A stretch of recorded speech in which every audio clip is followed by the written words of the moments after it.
alguien que no soy yo porque no puedo, que quiera, si puede grabar, buenísimo. Y ya lo puse y estoy convirtiendo la grabación de la otra para ya después mandártela por mail, así ya te la tenés. ¡Ay, qué eficiencia! Es que se aparece solo para hacer, así que Es ya verdad, ahora sí, cuando grabe. es verdad. Ahí Yo no está. lo puedo hacer en mi computadora eso porque no tengo, mi computadora, como dije, ya no aguanta mucho y no lo puedo hacer al mismo tiempo, así que Ah, bueno, gracias. igual cuando termina ya te lo mando, así ya lo tienen en el mail con los profes. Buenísimo, muchísimas gracias. Bueno, voy a ir levantando ¿yo puedo compartir pantalla acá? Sí, sí, sí, como antes, eso sí. Buenísimo, gracias.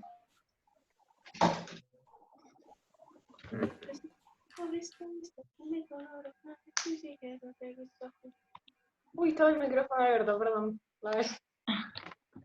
Desaparezco. ¿Ven mi pantalla? Sí, Sí, Bien. se ve, se ve. ¿Cuántas personas hay? Porque, como para esperar un poquito, sí. 35, ¿no? 35. 36. No sé cuántos eran antes, más o menos eso, ¿no? Éramos 59 antes, Ah, bastantes. vamos, qué Sí, bueno. sí, cada vez Me más. encanta cuando hay mucha gente, es muy lindo. Bueno, capaz que se cae, ahí va subiendo.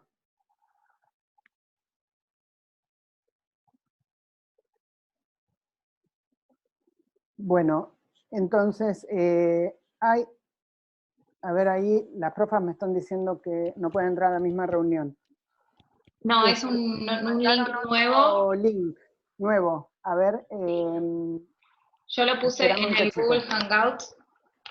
¿Está en el Google Hangout de la primera vez que nos reunimos por ahí por Hangout? Sí, lo acabo de subir ahí mismo. Pasa que no sé si Ahí están va. todas las profes en ese chat. Lo vuelvo a poner. Eh, si no podés subir, porfi, le podés preguntar a Juli que te diga. Gracias. Ahí va. Bueno, tenemos 40 más o menos, ¿no? Sí, 45. Bueno. Entonces, recapitulando lo que estaba diciendo, vamos a volver sobre este texto y vamos a proponernos este tipo de lecturas inter e intratextual. En esta diapositiva lo que están viendo es una propuesta para leer la introducción de este artículo. Podría pensarse que en la introducción las preguntas que hay por detrás de lo que está diciendo el autor son las siguientes preguntas. ¿Qué son las ciencias sociales? ¿Cuándo comienzan a pensarse como tales? ¿Y cuáles son sus objetos de conocimiento? Ahí este autor, y todas las producciones que leí hasta ahora, pero no leí todas porque no estaban todas listas antes de la clase, lo que sí vimos es que casi todos los grupos interpretaron correctamente que había una primera cuestión en la historia de lo que es el conocimiento científico en Occidente, que es una suerte de división entre ciencias de la naturaleza y ciencias de lo que en ese momento se llamó del espíritu. No sé si la profesora Mayer está ahora en el chat, porque justo me estaba diciendo que no podía entrar, pero la profesora Mayer es bilingüe en alemán y en castellano, y yo le pedí justamente a ella que se fijara para escribir correctamente los términos que el autor usa en esta publicación y subirlos al glosario. Así que la profesora Mayer con la profesora Alestani estaban trabajando en eso hoy. No sé si alguna de las dos está y quiere comentar algo, avanti. O si si Julia, vos querés comentar algo más específico acerca de la lectura que estuviste haciendo, de los trabajos que fueron entrando, también obviamente métanse en la charla y pueden comentar.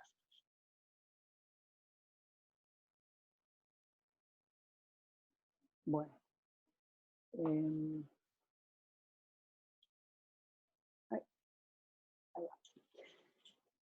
Entonces, una primera cuestión que aparece en este trabajo es esta distinción entre dos tipos de ciencias diferentes, y ahí ya hay algo que el autor va insinuando, que es lo que va a seguir trabajando en este artículo, que es esta distinción acerca de cuáles son los objetos de estudio o qué cuestiones estudiaría cada tipo de ciencia. Lo que él va diciendo a lo largo del capítulo es que la metodología y los enfoques de aquellas ciencias que en principio se preguntan sobre datos que pueden ser cuantificables y que son en general datos de lo que se denominaba hasta por lo menos un punto el mundo natural, no pueden ser el mismo tipo de enfoque que aquellos que estudian el entorno social. Antes alguien de ustedes hizo esa elaboración acerca de los fenómenos sociales y humanos y del ser humano inserta en su mundo social, por lo cual este autor va a plantear también a lo largo del desarrollo del capítulo esta dificultad que tenemos, que es que en definitiva cuando trabajamos sobre problemas humanos o problemas sociales, estamos trabajando en verdad sobre nosotros mismos. Antes de meterme un poquito en eso, lo que sí digo es que en la primera parte del capítulo, del artículo, este autor pone esta distinción y da varias pistas históricas que si ustedes quisieran recuperar ese detalle de cómo ocurrieron estas cosas, ahí tienen enunciados algunos y algunas autoras, escuelas de pensamiento, modos de enfocarlo, que quedan como pistas para ustedes si quieren indagarlo en más profundidad. Algunas cuestiones de vocabulario que son importantes para este artículo, que también en por lo menos dos de los trabajos que leí ustedes lo habían ubicado, es la distinción que él hace entre profesiones y disciplinas, de lo cual ya hablé al principio de la clase, así que en principio no lo voy a volver a repetir. Y algo que él también pone enfoque en este trabajo y en el otro que yo mencioné de él, es que va hablando de lo que se denomina la legitimación disciplinar, es decir, cuando una disciplina, ahora estamos llamando disciplina, por ejemplo, a las ciencias de la educación, al psicoanálisis, a la sociología, a la historia, a la antropología, al trabajo social, cuando cada una de esas disciplinas se conforma y se dice a sí misma que es un cuerpo coherente de conocimientos tales que es reconocida por los distintos poderes en juego. De nuevo, esto podría verse si hiciéramos un ejercicio histórico de cuándo se fueron incorporando distintas disciplinas como carreras en las distintas universidades nacionales públicas. Si ustedes tomaran ese punto de vista, podrían ir siguiendo, ese sería un indicio para ir viendo en qué momento se legitimó en la Argentina cada uno de esos campos de conocimiento en cada una de las jurisdicciones, porque como dije, las jurisdicciones en Argentina tienen historias bastante locales que trascienden esa pretendida unidad nacional. El autor también usa el término objeto de estudio, y nosotros por ahora vamos a referirnos a objeto de estudio como lo que quiero conocer, no a un objeto en un sentido de una cosa material, aunque también podría serlo, sino a la construcción de un problema o de una pregunta. En ese sentido, quienes elijan la consigna 3 de la guía 6, en realidad van a estar haciendo un pequeño ejercicio de configurar un objeto de estudio. Probablemente algunos se hayan dado cuenta y probablemente otros y otras no. Entonces, por las dudas lo señalo. En la tercera consigna de la guía 6, les pedimos que primero formulen, le decimos o formulen una pregunta, o formulen un problema, o en este lenguaje sería un objeto de estudio, algo que quiero conocer, sobre lo que quiero profundizar. Y este autor introduce las nociones de pluralismo metodológico y epistemológico precisamente para referirse a lo que en la diapositiva anterior nosotras mencionábamos como esta distinción entre distintos enfoques, el de las ciencias naturales y sociales en primer término, que después, como ya vimos, se van diferenciando y distinguiendo entre sí. Y lo que este autor postula, en realidad basándose en otro autor que es Feyerabend, es que es necesario pensar desde una concepción plural. Esta palabra plural, en realidad ya aparecía en el programa, algunos de ustedes lo habían señalado, y también con otros nombres aparece en el trabajo que leímos de Appel-Margling, y también aparece en las lecturas optativas que le dimos de la otra cátedra, la cátedra de Pardo. Es decir, lo que esas lecturas ponen de relieve es que a lo largo del desarrollo en el tiempo de los distintos trabajos de las distintas disciplinas, a la conclusión que se va llegando es que es más fructífero trabajar desde lo que se llama el pluralismo, o que algunos llaman la interdisciplina, otros llaman la transdisciplina, porque los fenómenos de las ciencias sociales humanas son verdaderamente complejos y a veces necesitan de una complementación de métodos y de enfoques. Entonces, pluralismo metodológico, para hacerla fácil, sería diversidad de métodos, y pluralismo epistemológico sería diversidad de enfoques. De todas maneras, este autor recalca muy fuertemente, lo mismo que hace Feyerabend, y también si leen el artículo de Facu se lo van a encontrar, que eso no quiere decir que sea una postura incoherente, sino que precisamente lo que se trata es ir viendo cuáles serían las complementaciones posibles entre disciplinas y enfoques. Un ejemplo que se me ocurre para ir a esta denominación más de lo quanti y lo quali, que yo ya lo empecé a poner la vez pasada como ejemplo, o la vez anterior, y lo traigo de nuevo, podría ser lo que está pasando con las escrituras de las guías de ustedes. Nosotras fuimos indicando que las guías tenían varios puntos, y muchas veces decimos, podés hacer 1 o 10 puntos, vos elegís. Hicimos un primer conteo, que lo tenemos que volver a revisar, pero aproximadamente el 70% de ustedes está respondiendo a las guías completas. Eso lo sabemos nada más que porque contamos, es decir, si no pudiéramos contar y no pudiéramos traducir esa información a un dato cuantificable, eso no lo sabríamos. Ahora, eso solamente nos da un dato descriptivo. La verdad que no sabemos por qué eso está ocurriendo. A nosotros obviamente nos encanta porque es un porcentaje muy alto. La verdad que yo tenía una expectativa de otro tipo de respuesta, simplemente porque sé que están muy ocupados y ocupadas, y porque muchos habían expresado que estaban con mucha dificultad. Pero si tenemos esta respuesta, nuestra pregunta siguiente como docentes es ¿por qué y cómo podemos comprender esto? A ese tipo de explicación de la comprensión se la suele llamar interpretación, y esa es otra distinción que este autor va dejando entrever en su artículo, y que va diciendo, bueno, muchas veces las ciencias que trabajan metodológicamente cuantificando, o sea, construyendo sus datos con números, suelen buscar explicaciones de por qué se da esto de una forma de, bueno, si esto es así, es por esto. Sería una relación más bien de causa y efecto, más o menos en términos generales. En cambio, las disciplinas o los enfoques que buscan una comprensión, quizás se pueden preguntar eso, el por qué, pero además se van a preguntar cómo lo entienden los propios participantes. Entonces, si nosotras quisiéramos utilizar un enfoque epistemológico interpretativo, para este ejemplo que yo estoy poniendo, tendríamos que buscar métodos que nos permitieran entender cuál es la perspectiva de ustedes, es decir, por qué ustedes eligen, en el 70% de los casos, por decir el número más o menos al que llegamos, responder a la guía completa. ¿Entienden esto que estoy explicando? Porque es bastante complicado, por eso estaba trayendo ese ejemplo como para darles una noción de cómo podríamos ver esto de cuando un dato se cuantifica y por ahí me permite un tipo de respuesta, pero a lo mejor no me permite toda la respuesta que yo quiero saber.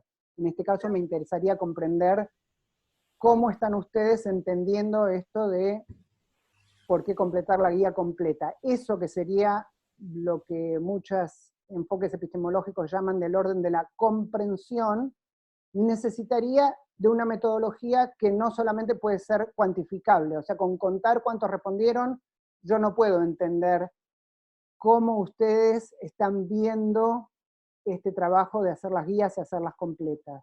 Hasta ahí ¿Hay alguien que no entendió lo que expliqué o que quiere preguntarme algo o que le resultó tan complejo que ni siquiera sabe si lo entendió?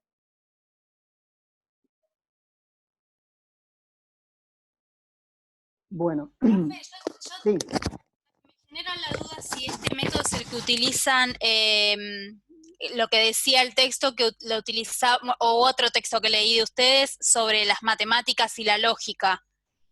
¿A eso se refiere o tengo una sopa de No, ideas? está bien. O sea, vos lo que sí, creo que en la clase pasada lo habíamos explicado justamente con elementos formalizables desde el punto de vista del lenguaje matemático y elementos que a lo mejor no se pueden formalizar con el lenguaje matemático. ¿Es correcto? ¡Correcto!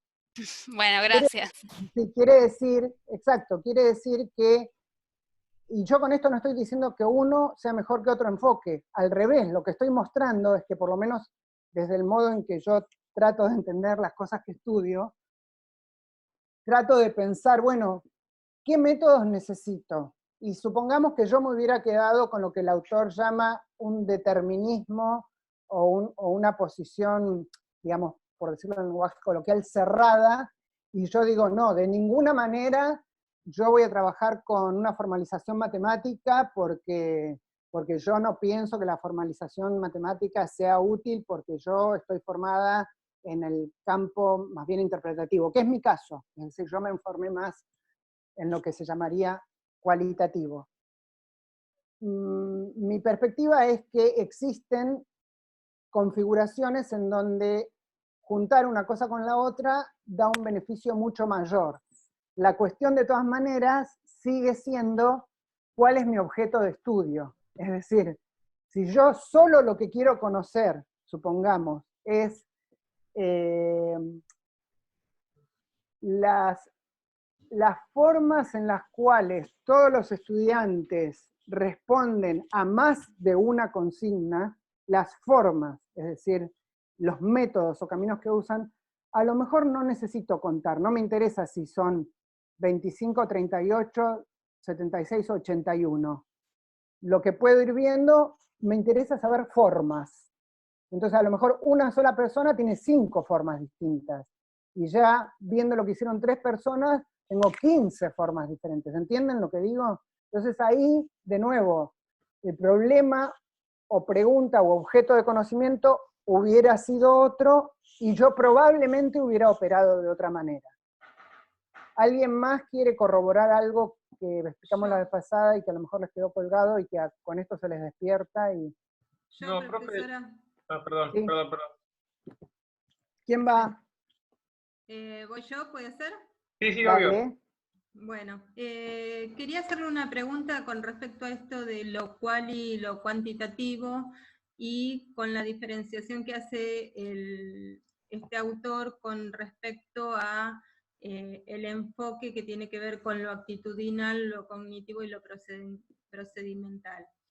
Lo cual y cuantitativo tiene que ver con un enfoque anterior al enfoque actitudinal, procedimental y cognitivo. Está muy buena la pregunta. En principio, mi primera respuesta es que son 2 aspectos distintos de una misma cosa. Vamos a ver qué es la misma cosa y por qué los aspectos son distintos.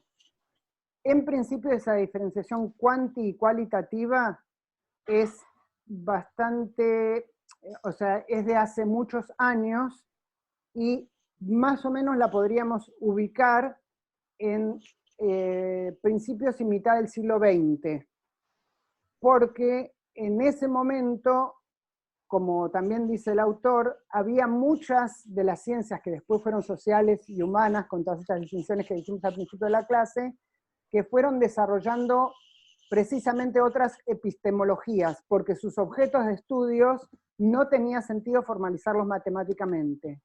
El caso del psicoanálisis es uno de esos ejemplos que lo vamos a empezar a ver en más profundidad la clase que viene. Entonces, esa distinción quanti-quali se refiere más bien a cómo se formaliza o cómo se genera la información que precisamos, si se hace a través de matematización o se hace a través de otros elementos, por ejemplo, narrativas, notas de observación, fotografías, ahora el elemento audiovisual, que también el elemento audiovisual se usó mucho en los inicios de la antropología.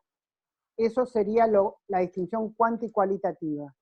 En cambio, lo que vos mencionaste de los aspectos vinculados a lo procedimental, lo actitudinal y lo cognitivo, son tres grandes áreas que él utiliza junto con la ética, que él la desarrolla como área transversal, para decir, en definitiva, sea que uses cuanti o cualitativo, probablemente si vas a hacer ciencia, lo que él está llamando ciencia, precises fijarte que esas tres áreas van a estar operando en conjunto.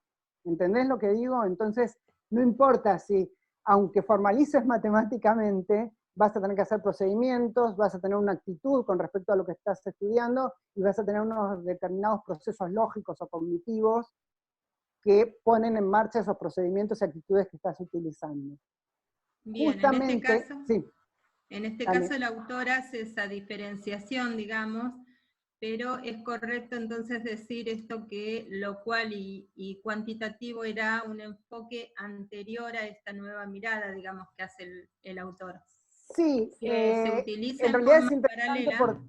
sí, perdón, a lo largo de la historia, lo interesante es que esas dos oposiciones se siguen manteniendo. Yo, por ejemplo, trato de no usarlas porque la verdad que hay una variedad tan enorme y una complementación tan grande que para mí es un poco acotado hablar de cuanti y cualitativo. Entonces, en ese sentido, sí, podríamos decir que en un momento se había hecho mucho hincapié en esa distinción, lo cual por ahí llevaba más a fijarse en los aspectos, si se quiere, procedimentales o cognitivos, y que a lo largo del tiempo se empezó a advertir que era importante pensar en los aspectos actitudinales y éticos. Podríamos decir eso también, sería como una buena relectura del capítulo, o sea, es como una lectura un poco diferente de lo que yo venía diciendo, pero el capítulo te permite tranquilamente decir eso. Eso es lo que a mí me encanta de esta materia, que se pueden interpretar las cosas y irlas amasando así en público, y a mí me divierte un montón, no sé si para ustedes es divertido. Bueno. Bien, gracias. Santiago quería decir algo antes que Sandra, y le dejó la palabra a Sandra, así que volvemos a Santiago. Sí, Ana, te quería preguntar que hablaste que el pluralismo epistemológico es, en otras palabras, decir una diversidad de enfoques. Y la diversidad de métodos, porque no lo llegué a notar, porque tenía un problema de conectividad. Perfecto, es pluralismo metodológico. Genial. Entonces, el pluralismo, y pluralismo quiere decir diversidad reconocida como tal, como ya habíamos visto en la guía anterior, o en las guías anteriores, se refiere a lo que Apfel Margling también, con el término pluralismo estoy diciendo ahora, ¿no?, llamaría esas tradiciones científicas comparadas. Es diversidad, pero todas con el mismo estatus. Ahí interviene también algo que me resultó muy interesante, es que muchos y muchas de ustedes eligieron contestar a la consigna que se había generado a partir de la pregunta de una compañera sobre qué quiere decir prehispánico. Y ahí había una variedad de respuestas. Algunos interpretaron que literalmente estaba bien decir prehispánico porque quiere decir antes de la llegada de los españoles, y otras personas decían, bueno, en realidad también quiere decir que hay una jerarquía o un estatus con respecto a lo que se considera válido. Cada uno de ustedes y cada una que eligió responder a eso fundamentó sus respuestas, y podría ser que su fundamentación estaba buena. Al mismo tiempo los aliento a mirar, ya que en la guía 6, según la consigna que elijan, tendrían que mirar las guías 3 y 4 de todos los grupos. Bueno, por las dudas, fíjense en eso, que fue interesante. Entonces, un poquito, esto es lo que acabo de decir. Durante el siglo XIX se puso esta relación entre lo concreto y la teoría, y lo que se pensaba como ciencia estaba más ligado a cómo funciona algo y a tratar de predecir su funcionamiento. Pero a lo largo del siglo XX y después del siglo XXI, esto que parecía más o menos fácil o simple se empezó a complejizar muchísimo, y en realidad ahí se empezó a abrir o a diversificar la misma definición de ciencia. Por ejemplo, todavía hay un debate acerca de si el psicoanálisis es o no considerado una ciencia. Y en algunos lugares ocurre lo mismo con las ciencias de la educación. Esto lo digo para explicarles que, como justamente ya vimos en la unidad 1, todo lo que es el conocimiento legitimado, está atravesado de pujas de poder, lo que se va legitimando o haciendo más importante o jerarquizando, va a ir dependiendo de cada momento y lugar, y si bien existen tendencias generales en la historia, al mismo tiempo existen situaciones muy específicas locales, que son muy variadas y complejas de entender. Acá, entonces, podemos ir afinando un poquito con esto que decíamos antes acerca de la cuestión de lo que se llama disciplinas y de las relaciones entre disciplinas y objeto de estudio. Uno podría decir que las disciplinas en realidad se fueron creando porque empezaron a aparecer objetos de estudio nuevos que antes no existían. Por ejemplo, cuando Freud empieza a producir la teoría del inconsciente, decide ahí que va a crear una nueva disciplina que él terminó llamando psicoanálisis.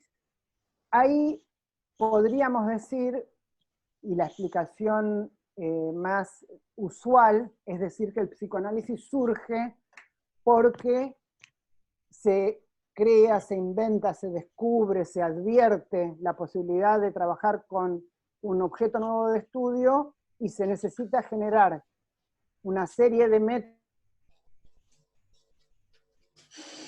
acerca del conocimiento para poder indagar sobre ese objeto de estudio. Acá estoy usando objeto de estudio, lo repito de nuevo por las dudas, no estoy diciendo objeto como una cosa, sino como la construcción de una pregunta o de un problema. Sin embargo, otra manera para pensar por qué nacen las distintas disciplinas y hay divisiones y relaciones entre disciplinas, es en relación a lo que otros autores llaman genealogías, es decir, disputas internas, disputas con otros campos, luchas teóricas, luchas institucionales. Este ejemplo es cierto para las ciencias de la educación o para lo que fue en su momento el nacimiento de la pedagogía. El nacimiento de la pedagogía como conocimiento catalogado de científico es de más o menos 1875, o sea, de casi fines del siglo XIX. Y en realidad lo que empieza a ocurrir ahí es que se produce una disputa con otros campos, por ejemplo con la medicina, porque se empieza a percibir que hacía falta toda una fundamentación y lo que llamaríamos ahora una epistemología y una metodología para poder dar cuenta de los fenómenos educativos. Entonces, sería, a mi modo de ver, correcto decir que cualquier nacimiento de cualquier disciplina nueva en realidad surge en una interrelación entre estas dos cuestiones. Una es que en efecto aparecen fenómenos o cuestiones que antes no se conocían, y otra es que en efecto hay disputas entre personas, grupos de trabajo, inclusive entre países. Por ejemplo, a finales del siglo XIX, hasta más o menos la Primera Guerra, en Europa, el, llamemos, liderazgo de lo que tenía que ver con el conocimiento científico lo tenía Alemania. Sin embargo, eso cambia y después se modifica, tanto que el alemán era como una especie de idioma requerido, como hoy puede ser el inglés, para hacer ciencia. Eso también es algo muy interesante, que es ver cómo cambia la dominación lingüística o la preferencia lingüística de acuerdo a cambios geopolíticos. Ahora acabo de dar el ejemplo del alemán, podríamos pensar el mismo caso con el inglés, con el español en otros contextos, es decir, que una lengua se mundialice o se haga como la lengua predominante, no necesariamente es porque esa lengua es mejor o peor, aunque algunos pueden presentar ese tipo de argumento, sino por relaciones de fuerza que son muy complejas de estudiar. Si les interesa esto en particular, hay un investigador mexicano que se llama Enrique Hamel, Hamel se escribe H-A-M-E-L, que de formación original es sociolingüista, y que trabajó precisamente sobre estas diferencias de predominancia de las lenguas a lo largo de la historia en el conocimiento científico occidental. Bueno, entonces, esto un poquito ya lo di con los ejemplos antes, así que lo voy a pasar. Esto también lo acabo de explicar, así que más o menos lo damos por visto. Y esto es algo de lo que estaba diciendo antes y di los ejemplos. Como ustedes me preguntaron, ahora lo voy a repasar, pero es como para que sepan que de esto ya vinimos hablando. La cuestión que de origen, o ya en los inicios de cuando se empezaron a pensar en las ciencias, en lo que se llamaba ciencias del espíritu, y que después fue tomando el nombre de ciencias humanas, ciencias sociales, es un poquito esto que dijo alguien de ustedes, que ahora no me acuerdo quién fue, creo que fue Natalia, más temprano, que era la relación entre ciencias sociales y ciencias humanas. ¿Quién dijo eso? ¿Me puede decir quién fue, como para que yo me acuerde? Regla mnemotécnica de la profesora.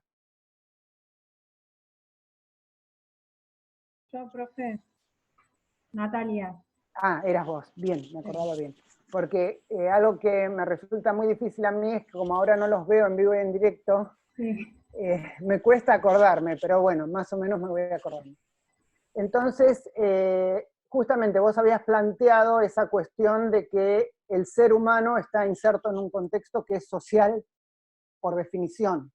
Entonces ahí se plantea una especie de paradoja, podríamos decir. ¿Cómo hacemos para garantizar que lo que estamos estudiando no está totalmente influido por una perspectiva que está totalmente, se dice usualmente, sesgada o, digamos, definida por una mirada? Bueno, en realidad mi perspectiva es que no hay ninguna garantía absoluta sobre eso. Lo que hay sí son herramientas que nos permiten ir sosteniendo lo que este autor, tomando el trabajo de otros autores, llama vigilancia epistemológica. Eso ya lo hablamos la vez pasada y lo repetimos ahora. Es decir, el estudio de fenómenos humanos y sociales requiere tanto de una metodología como de un enfoque o epistemología, de un enfoque sobre el conocimiento, que siempre se esté preguntando cómo pensamos lo que pensamos. Entonces es esta especie de recursividad que caracteriza a este tipo de conocimientos.